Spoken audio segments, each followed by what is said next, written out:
L'école ne dure pas toute la journée. Aujourd'hui, bon, on va rigoler un petit peu aussi, mais on va surtout parler d'un sujet hyper important. Parce que l'éducation, c'est quand même la base de toute société. Alors je sais pas comment ça se passe dans le monde entier, à part un petit peu en France et au Japon, donc je vais surtout comparer ces deux pays et je vais vous dire pourquoi je préfère largement le système japonais et comment on pourrait améliorer le système français. Même s'il y a aussi des trucs que je trouve abusés au Japon, on va y revenir. La plus grande différence entre l'école en France et l'école au Japon, je commence par ça parce que pour moi c'est un des points clés, c'est qu'au Japon, une grande place de l'éducation c'est fait pour te préparer à la vie, alors qu'en France, on te prépare, je sais pas trop à quoi, j'ai l'impression qu'on te prépare juste à passer à la classe supérieure, au niveau d'études supérieures, mais est-ce qu'on t'enseigne des valeurs? Est-ce qu'on t'enseigne des choses qui te seront utiles dans la vie de tous les jours? Le théorème de Pythagore, j'adore. J'en ai autant l'utilité que la chaîne de la main fâchée. Putain, ça tue les doigts, sa mère la guitare. Je vais vous donner des exemples tout cons au Japon, dont vous avez sûrement déjà entendu parler pour la plupart, mais dont vous avez peut-être pas vraiment réfléchi à l'importance. Au Japon, les enfants, dès le plus jeune âge, font le ménage. Appréciez la qualité de cette rime, je fais beaucoup d'efforts dans la rédaction des vidéos. Dès le plus jeune âge, ils font le ménage. Et quand je dis dès le plus jeune âge, c'est dès le plus jeune âge, c'est dès la crèche. Un enfant ne sort pas de la crèche s'il n'a pas rangé ses jouets. Et pas vraiment parce que c'est une règle, mais parce que c'est la base. C'est comme ça, tu te sers d'un truc, tu le remets à sa place à la fin. Et une fois par mois, ça par contre c'est une règle, du moins dans les crèches que je connais, il y a le grand ménage. Et là, on lave, on range, on trie tous les jouets. La moindre petite pièce de Lego va dans sa boîte à pièces de Lego qui sont toutes de la même couleur. Et plus tard, dès l'école primaire, c'est les enfants qui sont en charge de l'entretien et du ménage de leur classe, des bâtiments, des couloirs, tout ça, des installations sportives. Vous avez vu ça dans à peu près 100% des animés.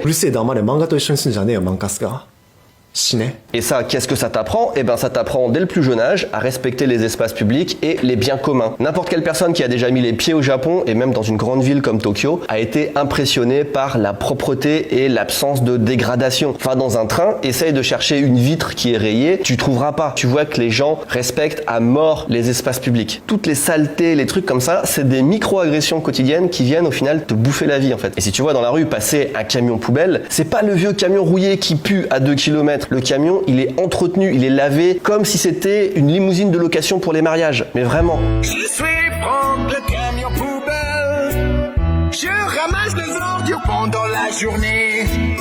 Ça, c'est des trucs, je vous le répète tout le temps. Mais pourquoi c'est comme ça? Eh bien, ça, c'est dû, en grande partie, à l'école japonaise. Les enfants, dès la crèche, ont des responsabilités. Ils font l'appel, ils servent la nourriture, ils font les annonces dans l'établissement. Arrivés à l'école primaire, ils font pousser des fleurs, des fruits, des légumes, ils s'occupent d'animaux de compagnie. Et ça, qu'est-ce que ça t'apprend? Ça t'apprend que tes actes ont des répercussions sur les autres. Si tu sers pas la nourriture quand c'est ton tour de servir la nourriture, eh ben personne ne mange. Et l'idée derrière ça, c'est juste mon interprétation, mais c'est que ça t'apprend à faire attention aux autres. Autre chose très importante, j'ai eu l'occasion d'en parler déjà dans une autre vidéo, mais j'insiste parce que c'est vraiment une chose très importante, la nourriture qu'on sert dans les écoles japonaises est incroyable. Les repas sont diversifiés, ils sont équilibrés, ils sont pas gras, ils sont pas sucrés, ça a beaucoup à base de riz, de poisson, mais aussi d'algues, de soupe, de fruits.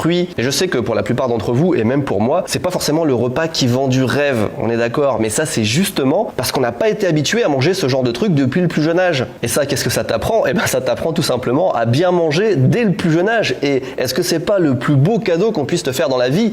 La santé. Et à ça s'ajoute un autre avantage qui cette fois est pour les parents, c'est que tes enfants, évidemment, de temps en temps, t'as envie de leur donner du chocolat, de les amener au McDo. Et ça, c'est beaucoup plus facile à faire quand tu sais qu'à l'école, 5 fois par semaine, ils ont un repas sain, équilibré. Ensuite, et là on va parler de ce que je préfère au Japon. Les burgers? L'école ne dure pas toute la journée. Au Japon, l'école commence le matin à 8h30 et elle finit vers 14h ou 14h30 en primaire et vers 15h30 au collège. Et quel est l'avantage à ça? Eh bien tout simplement, ça permet aux enfants et aux ados de faire quelque chose d'autre dans la journée que juste aller en cours et faire des devoirs.